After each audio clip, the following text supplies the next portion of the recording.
So today, I'd like to tell you all another great tale of terrible tragedy, similar to the one that Pancoon has lived through.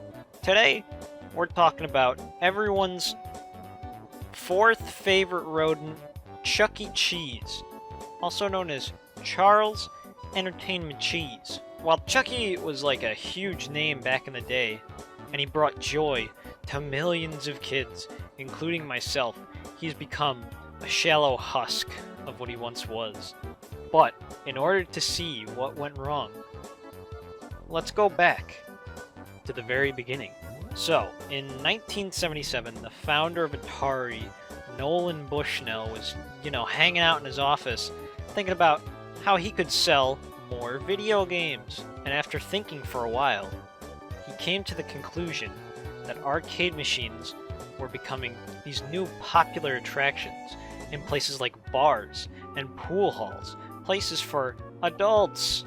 Nolan wondered, how could he take his market and his games to kids and families in a friendly environment as he gobbled down a big slice of pepperoni pizza. He then put this and this together, and he said, I shall combine these markets. Pizza and video games is where it's at. And thus, Nolan's idea for the Pizza Time Theater was born. Pizza time. At least that's what he called it at first. Anyway, Nolan was influenced by his history in the amusement park industry, and he decided that another good selling point for his restaurant/arcade would be, animatronics. Like in the Country Bear Jamboree at Disney. He loved the Country Bear Jamboree at Disney. Him being the only one. Imagine going to Disney, right? And the first thing you say to yourself is, wow, I want to go sit down and watch the Country Bear Jamboree. Either way, he looked at this. He looked at this and he said, I can sell this. So Nolan then grabbed some people from the Atari offices and he told them, you're building animatronics now. And then they, just started making animatronics for this weirdo's passion project. Originally, Nolan wanted a coyote animatronic to be the main star of his pizza place, and he was going to call it Coyote Pizza. But then the employees who were making the animatronics told him that he accidentally bought a rat suit instead of a coyote suit for the exoskeleton.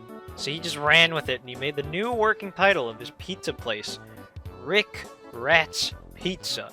And then the marketing people told him that they really didn't like that name, so it became Chuck E. Cheese's Pizza Time Theater. After months of planning, the restaurant opened later in 1977 in San Jose, California, with its draw being good pizza, fun video games, and janky animatronics that somebody made in their garage that would sing to you while you eat. This incredibly scuffed first Chuck E. Cheese restaurant would become the inspiration for Funny Five Nights at Freddy's.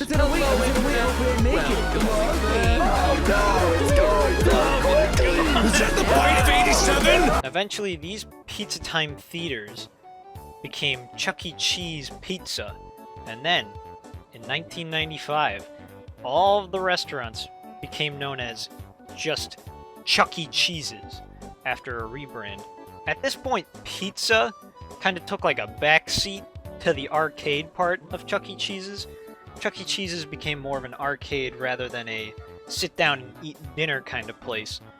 And also, Chuck E. became a cool skateboarding rat from New Jersey apparently, and from there, Chuck E. Cheese's became a household name, and kids across the country would beg their parents to have their birthday parties there, so they could go enjoy the pizza and all the cool games, where you could win tickets and exchange them for prizes.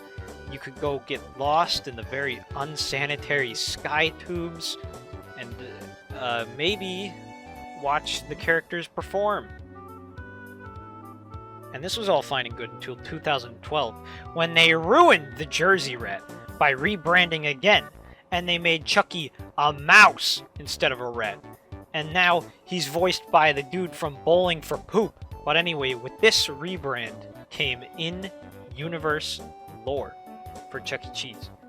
And this is the sad part of the story right here. It's actually very depressing and scary what they did to Chuck E. Cheese on this fateful day. So, long ago, Chuck E. Cheese was thrown to the streets by his parents as a little rat baby, and he winded up at St. Marinera's orphanage.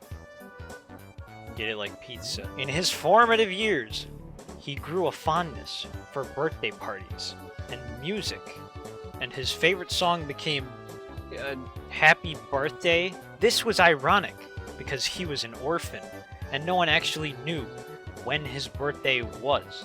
So he coped and repressed his issues by going to birthday parties all the time. And at these birthday parties, he also grew to love pizza. Then, one day, when Chucky wasn't at a birthday party, he won a Pong tournament. Get it? This Atari guy birthed him. This is where his love for video games came from. And with his prize money from the tournament being a whopping $50, he took a bus to New York City and decided that that's where he was going to live from now on. Since he literally had no money and no place to go, he squatted above a pizza place owned by this dude named Pasquale, so he could sniff the pizzas and listen to this funny Italian man sing songs. One night, Pasquale spotted Chucky in his kitchen and tried to fucking kill him with a rolling pin. Chucky's fight-or-flight response caused him to sing in the face of death for some reason. And Pasquale, immediately seeing that this rat could sing, saw this as a opportunity to make some money. So he rebranded his entire restaurant to be called Chuck E. Cheese's and made the funny mouse sing for a bunch of old yucky adults. Unfortunately, Chucky could not bring himself to sing to the adults because he was terrified of them. Until, as everyone was walking out, he saw a little boy on the street with a birthday crown. Well, this made Chucky overcome his fears, and he sang for the child.